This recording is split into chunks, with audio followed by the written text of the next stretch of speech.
Good morning, true crime friends. How y'all doing? Day 24 of the state of Idaho, Iowa versus Chad Daybell. For those who don't know, I'm not entirely certain where this trial takes place. It's over there someplace out west where they have lots of Mormon funeral potatoes, and it's everything west of basically Hackensack, New Jersey, as far as I'm concerned, is Idaho, Arizona. Child, I don't know. Idaho, Iowa. Anyway, so FBI agent, special agent Wright was on the stand. And I was just like, okay, so Wright was on the stand in day 23 of the trial, and he was back for day 24. And so he was talking about like the digging in the ground and all the other stuff. And so finally, he revisited the text message that that Chad Daybell had sent to his wife, Tammy, where he was just like, oh, hey, Tammy girl, how you doing at work? Let me tell you about the morning I had. There was a raccoon walking along the yard, and then I got a gun and I shot him, and then I buried him in our pet cemetery. And it was so much fun. Also, I burned some limb debris. And so Chad's lawyer got up there and was like, right, so maybe he shot a raccoon. Why did you think he did not shoot a raccoon? They had all kinds of vermin over there on their, they had skunks, they had raccoon, were there lice and plagues of locusts and all the other kind of stuff? Child, I don't know what was happening, but they had like a whole bunch. Also, raccoons are kind of cute. Aren't they also smart? He maybe shouldn't shoot raccoon, but what do I know? My grandma used to eat them when I was a kid. I don't recommend that. So anyway, so Mr. Wright, Dudley Do Right, was just like, yeah, nah. He was lying. And Chad's lawyer was like, nope, Your Honor, I rest. And then the prosecution got back up and was like, listen, when you were digging in the pet cemetery, did you find a raccoon? And he was like, we found some kids, girl. It was a mess. Everybody was crying and stuff. I mean, he didn't say it exactly like that, but that is the spirit of what he said. And then, when Chad's lawyer was up, he said something about, didn't Chad Daybell mention tree limb debris? The prosecution and all of their shadiness, and I loved every minute of it, was like, objection, Your Honor, misstates the evidence. He didn't say tree limb. And Your Honor was just like, granted, sustained. I agree with him. I forget the word. But it was like, right. He said limb debris, arms and legs.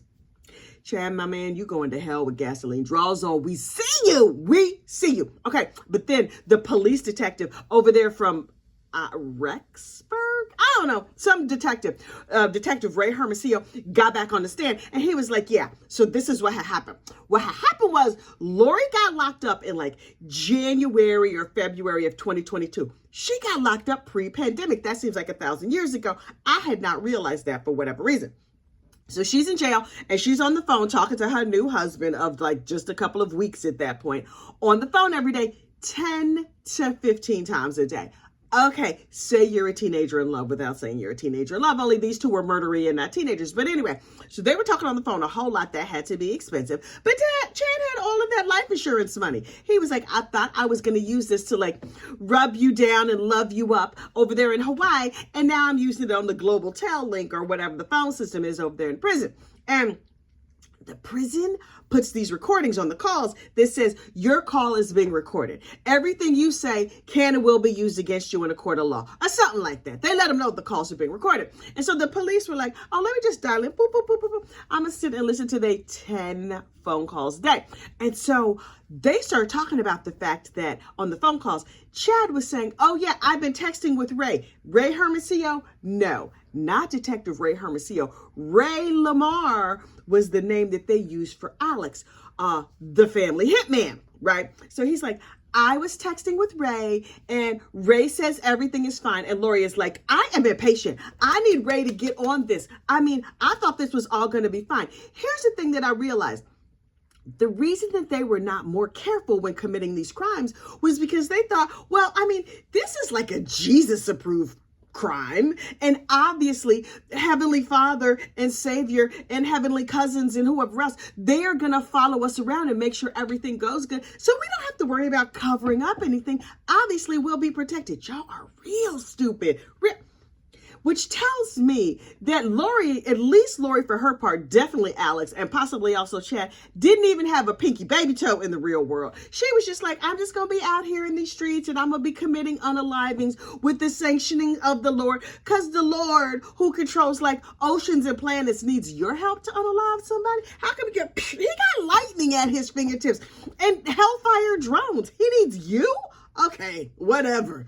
So she was like, we was out here doing the wet work and stuff, but we thought it was fine. That's why when Alex went to buy his burner phone, he took his existing cell phone into the Walmart. Sir, let me give you a pro tip. For those who don't think their crime is divinely inspired, let me be abundantly clear. We here at Gossip, Rumor, and Innuendo do not advocate the unaliving of others. Also, we do not advocate the buying of cell phones to commit crimes. Y'all, that's what WhatsApp is for. But anyway, so he was just like, let me take my existing phone with me to the store to go buy my burner phone. You know how like when you when you're gonna go get a dog from the pound or from like the rescue or whatever, you have to take your existing dog so that it can help pick out its new sibling. I think that's what he did with phones. He was like, phone, I know you're lonely and I don't want to use you for the unfortunate unaliving. Come with me and we'll decide between a track phone and the other kind of phones. I don't even know what other kind of phones there are because I just got T-Mobile. He's just like, we're going to mosey on over to the Walmart murder aisle and pick you out a nice phone sibling, and then it's all going to be good. You picked one? You found one? Oh, you like track phone? Okay, cool. So then he bought the track phone with a 35-minute card. Apparently he didn't plan on using it that much. Okay. So they were able to track the purchase and find the receipt and find them on video. And he's like, I know what I'm going to do. I'm going to conceal this transaction by using cash. Sir, great that you use cash. Good for you. He saved the receipt. He's caught on video. Every single thing he did was tracked by his phone. As an aside, I have a relative who's just like, I think my Alexa might be listening to me. And I was like, okay, number one, yes, it absolutely is. Number two, you know what else is? Your phone. Listen, after listening to these videos, so many people are like, I keep getting recipes for Mormon funeral potatoes. Yeah, because you're carrying a tracking device with you all the time. You're welcome. Govern yourselves accordingly. Don't be out here committing crimes. Anyway, so Chad, back to the story at hand. Chad is on the phone every day talking to Lori 10 to 15 times a day, saying that he had texted with Ray Lamar, who's on the other side of Glory already. So, okay, let me understand this. You're texting a dead guy. Do they have unlimited texting in hell? Because it's not like this boy went to heaven. He out here unaliving folks. So, Alex Cox, a.k.a. Ray Lamar, has good Wi-Fi in hell? Okay. Or unlimited texting plan? Can you Zoom? Like, I need to know what all the parameters are so I can govern myself accordingly. Can he tell us what's on the Endless Heaven buffet? Oh, right. He's not at the Endless Heaven buffet because he killed people. Anyway, so he was just like, I was texting him and he said, everything is going to plan and everything is fine. And don't you worry about it. And Lori is like, I need reassurance because I'm down here. They're feeding me cat food every day. I'm having to curl my hair using tampons and braiding it while it's wet and stuff. This is not good for me. My skincare routine is taking a beating.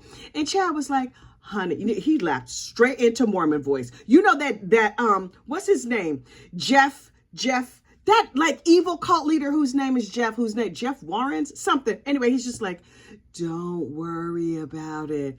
Everything is gonna be fine. That's what I think of as Mormon voice, right? Like soothing, calm, all dulcet tones, no excited utterances. Oh, I could not be a part of that religion because, child, I'm loud all the time. When I'm happy, when I'm sad, when I'm mad, whatever, I'm loud all the time. I am not a good candidate for conversion, so please don't try. Anyway, so he's just like, it's been shown to me that everything is going to be fine. It's all going to plan. Ha, ha, ha, ha, ha. These like little soft laughs and everything.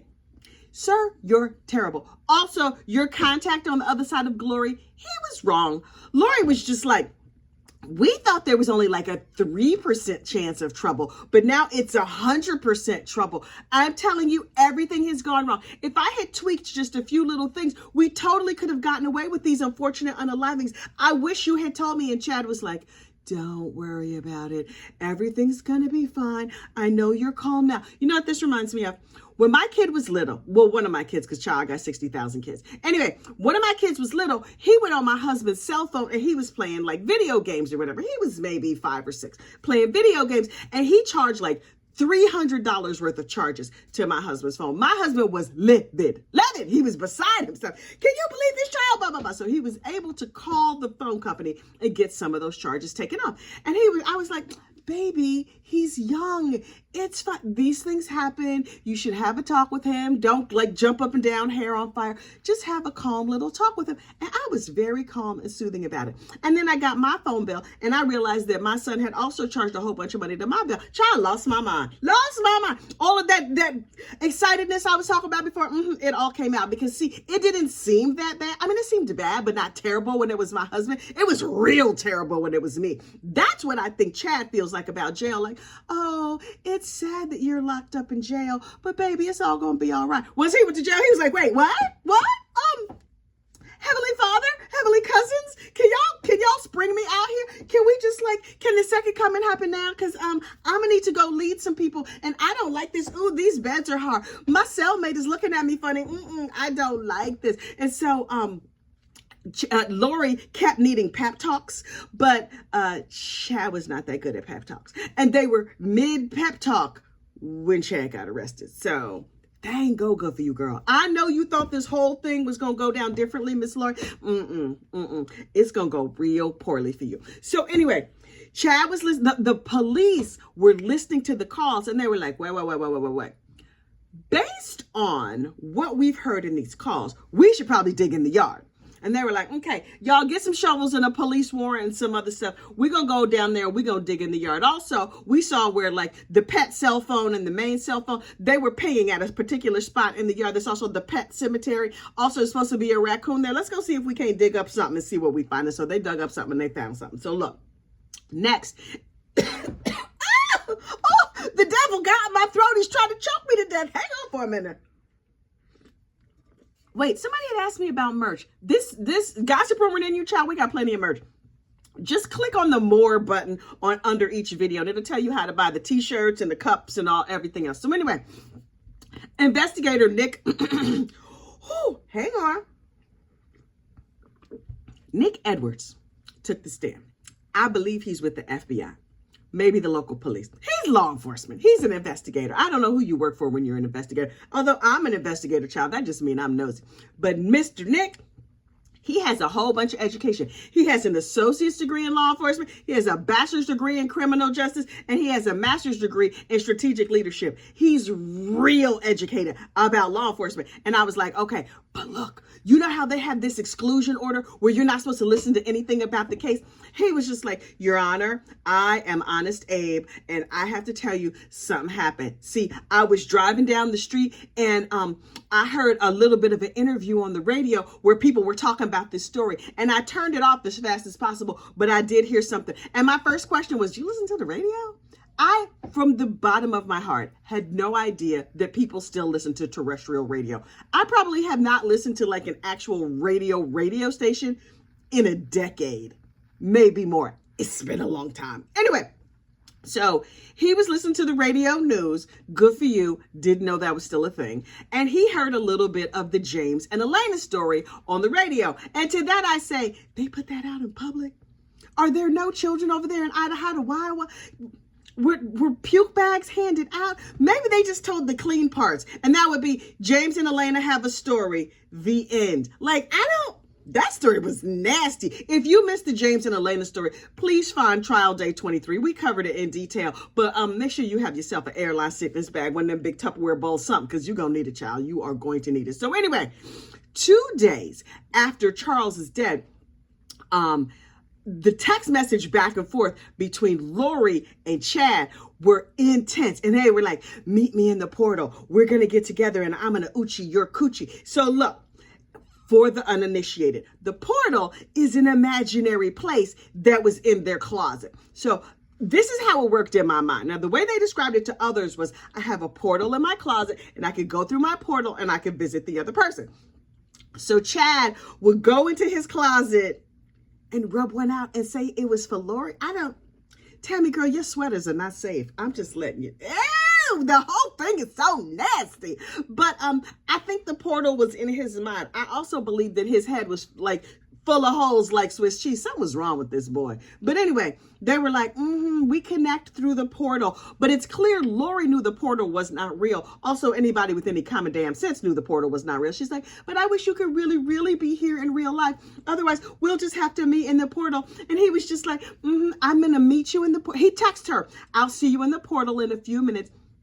And I can hardly wait to cuddle you. And I feel really lucky. And she was just like, wait, will we be able to get naked? And I was like, oh, Jesus, no, I can't imagine it. All of the rolls and they're like, no, I will not think of naked marshmallows. I will not. I'm just like, ew. So anyway, so she was just like, Chad, on his text, yes, maybe, luckily, it might need to lead to nakedness, sir, no. Fire emoji, kiss emoji. These grown behind people are conducting a love affair via text message. And to that, I say, puke emoji. What is wrong with y'all? All these text messages back and forth with the fire emojis and the kissy face emojis and the heart eye emojis. I just say green face, puke emoji, casket, skull with crossbones emoji. Ew, so nasty. I want to cuddle you, and hopefully it'll lead to me needing to go to urgent care. That's what it's going to lead to, because no. This entire trial should come with Pepto. Look, here's the hot tea. Tomorrow, trial day 25. It is suspected that the prosecution will call one witness, not sure who that witness is going to be, and then they're going to rest. Oh, yes. The prosecution's case in chief is expected to end on trial day 25. But look, don't panic. Then John Pryor gets to start his case. And this is not going to be one of those cases where the defense gets up and says, we don't have to prove anything. We're not going to say anything. This lump of a marshmallow man is not going to testify. Oh, no. Now, do I think Chad is going to testify? No. His emojis have said enough. We need him to commence to shutting up, all the way up. But you know who will testify? His children. His children. This man has children who still support him, although not all the kids. So if I had to guess, I would say Emma Daybell is going to testify, possibly Garth and his teenage bride. Does the teenage bride even know the daddy? Because Garth got married in the last couple of years and the daddy been locked up in jail for the last couple of years. Do they really know each other? I don't know. But the kids are going to talk. And based on previous testimony, I believe Emma's going to get up and say, oh, my mother was sickly. She had heart palpitations. Sometimes she would sweat. She would get tired after she did one of them 4-hour dance classes or whatever. She was real sickly. She told me that she loved my father and she looked forward to passing this mortal plane so he could go be with that trollop down in Hawaii.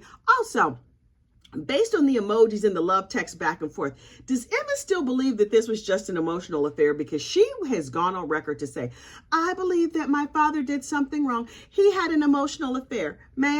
Ma'am, did you read the James and Elena story where he was talking about dry docking with this heifer and then fully docking with her, and he was Uchi her coochie every chance she got while your mama was still alive? And then on the heels of your mother's unfortunate passing, he's texting this heifer talking about, I'm sad, but not for the reason everybody thinks. I just want to be with you. Ma'am, Emma girl, if this happened with your husband, would you be so forgiving and understanding? See also the cell phone story that I told just a few minutes ago. Listen, when it's your relative, you could be like, he did not mean to do that terrible thing. But when it's your husband at your house, girl, you would commence to smother him with a pillow as fast as humanly possible. Now, listen, as I have said before, we do not advocate the unfortunate unaliving of others. But sometimes things happen. Look, apropos of nothing. As an aside, did I tell this story yesterday? I can't remember. So my husband, bless his heart, I love that man, was playing on his phone the other day, right? And he generated an AI picture of himself, but it looked like him when he was young. Well, in his mind, it looked like him when he was young. To me, it just looked like some random black man with a lot of hair, right? And he was like, look, here's a picture. And it was a picture of a man who was maybe 25. P.S. My husband is like 50. So I was just like, okay, who's that? And he was like, look real close. And I was like, okay. He's like, does it look like me? And I was like, not really, because the hair was throwing me off. But then he's like, look, it's my face. So I looked real close, and it was his whole face, younger, with a lot of hair. And I was like, who is that? And he said, it's AI. And I was like, that's your outside baby. I know that now I'm driving down the street, right? I'm minding my business. We were coming back from a bat mitzvah. I'm driving down the street, minding my business, and he gonna show me a picture of his outside baby. I was like, don't let AI get your ass kicked, because you about to, You think I won't kick you out this moving car? Child, I will kick you right out this moving car. AI about to get you a beat down. I'm just saying. He's like, no, it's AI. I promise it's AI. I was super, super, super fake mad, and he was super laughing real hard. And I was like, I will kick you out of this moving car and call Toyota and be like, I don't know what happened. It was tragic. Please, I'm gonna need some insurance money or something like that to cover his funeral. It's real sad. And that AI baby better not show up at that funeral. Well, I would actually greet the AI baby because the baby is innocent. But I wouldn't even beat that woman's ass because, it's not her fault. She ain't promised me nothing, but he would be dead. And so then I would be satisfied. Also, I would grieve in Tahiti with all that deep, deep Toyota money that I got from the lawsuit. I'm just saying, y'all be careful. It's AI out here. But also, maybe Emma Daybell thinks that all them nasty messages with the emojis, AI. I always bring it back around. I always bring it back around to the topic at hand. Look, like this video, subscribe to the channel. Find us on, where are we? YouTube Music. Yep, YouTube Music. Child, this mess is a podcast. I can't believe it either. All right, y'all have a great day. I'll talk to you later. Bye.